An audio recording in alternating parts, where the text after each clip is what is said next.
Ça bougeait aujourd'hui dans l'Abitibi-Témiscamingue. Bienvenue aux actualités. Un an après son accusation, c'est ce matin au Palais de justice à Amos que François Monjeu, l'ancien journaliste de Médiaté, a reçu sa sentence.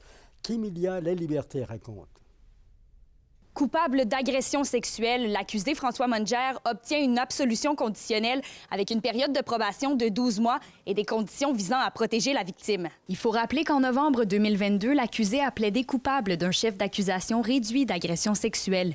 L'événement en question se serait produit en juillet 2020, à la fin d'une soirée d'improvisation dans un bar d'Amos. L'accusé François Monjeu aurait agrippé la fesse d'un ami et lui aurait ensuite fait une blague déplacée banalisant les inconduites sexuelles. À ce moment, l'accusé était intoxiqué par l'alcool et n'a aucun souvenir des événements. Dans la sentence rendue par la juge Marie-Chantal Brassard vendredi matin au Palais de justice d'Amos, l'accusé est dans l'obligation d'effectuer 100 heures de service communautaire dans un délai de 11 mois. La juge a toutefois tenu à mentionner que le message du tribunal n'est pas de banaliser la violence sexuelle, mais de prendre en considération la réinsertion sociale et la réparation. Et en raison de la gravité objective moindre du crime et d'un risque faible de récidive, le tribunal a pris la décision de ne pas inscrire M. Monjeu au Registre national des délinquants sexuels. Lors de la recommandation sur la peine du 24 novembre dernier, François Monjeu avait exprimé qu'il souhaitait continuer de s'impliquer auprès de la communauté d'Amos.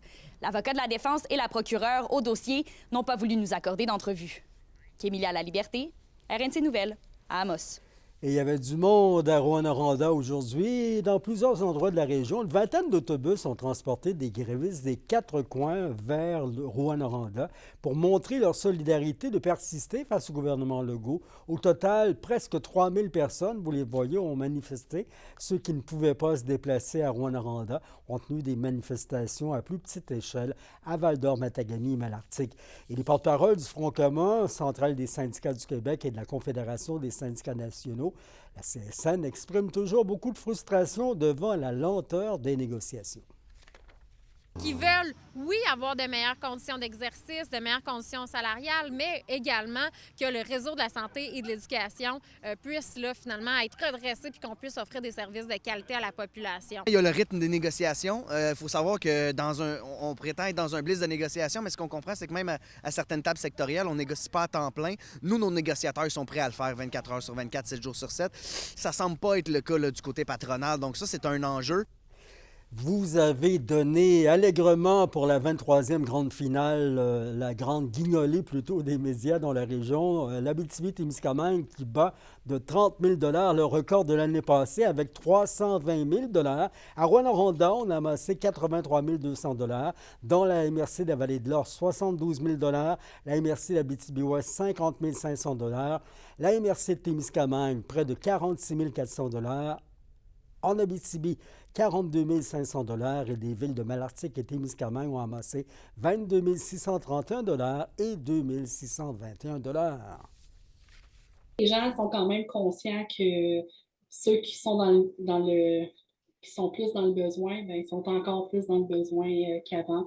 Je pense que les gens ont bien entendu aussi un peu notre appel à l'aide, je dirais, dans le sens où l'an passé, on a effectué quand même 550 paniers de Noël et cette année, on est à 800.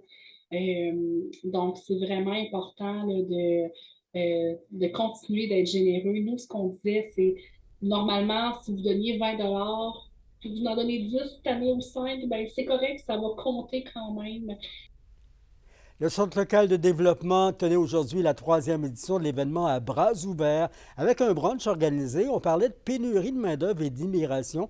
2 entrepreneurs y ont raconté leur histoire de recrutement à l'étranger. Carlos Sodji du restaurant Chez Moras qui souhaite accueillir des personnes du Bénin, 10 autres bientôt. Et Tommy Garneau de chez Freshie et Kaizen Comptoir Asiat a accueilli une famille et une autre personne de la France il y a un mois. Le marché de Noël de Malartic est prêt pour une 7e édition. Il promet d'ailleurs de faire vivre aux citoyens une expérience inspirée des marchés de Noël allemands.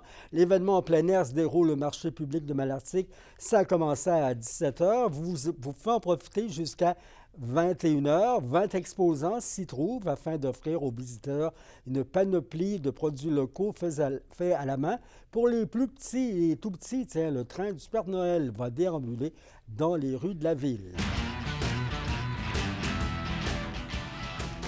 Rien n'est encore certain pour les amateurs de glisse en fin de semaine, alors que le mont vidéo de Barrault pourrait ne pas ouvrir ses pentes. Il doit effectuer des entretiens préventifs au remontement. Quant au centre de plein air Kanasuta à Rouyn-Noranda, l'ouverture de la station aura finalement bel et bien lieu demain, après avoir obtenu in extremis l'autorisation de la régie du bâtiment d'opérer son nouveau système de remontée mécanique.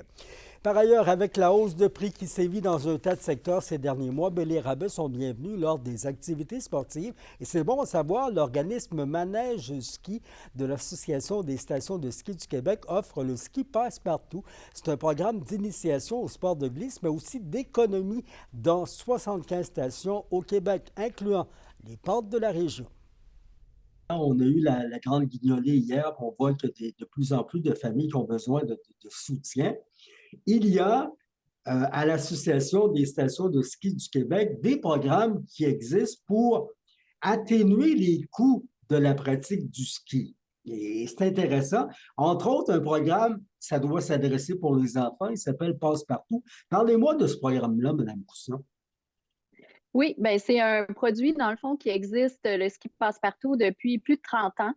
À l'association, on utilise ce produit-là pour financer, dans le fond, des programmes qui s'adressent effectivement aux jeunes dans les écoles primaires pour les initier. Donc, on initie plus de 30 000 enfants à chaque saison avec ce produit-là. Mais le produit on peut acheter ce produit-là, dans le fond, c'est pas seulement les enfants qui peuvent utiliser ce produit-là, c'est vraiment pour tous. C'est un produit qu'on vend 49,99 sur le site de la boutique Manège. Et ce que ça offre, dans le fond, aux détenteurs, c'est 5 rabais de 30 dans chacune des stations de ski du Québec. Donc, pas seulement pour les stations de l'Abitibi, mais vos auditeurs pourraient utiliser ce produit-là dans chacune des stations de ski du Québec. Le ski demeure très populaire au Québec, là, hein?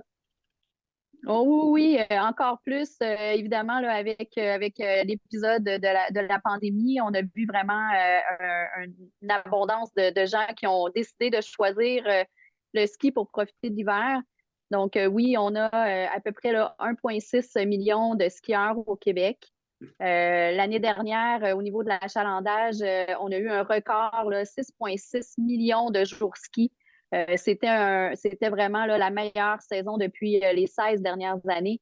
Donc, vraiment, oui, il y a une recrudescence. Les gens aiment de plus en plus venir profiter de l'hiver sur les montagnes du Québec.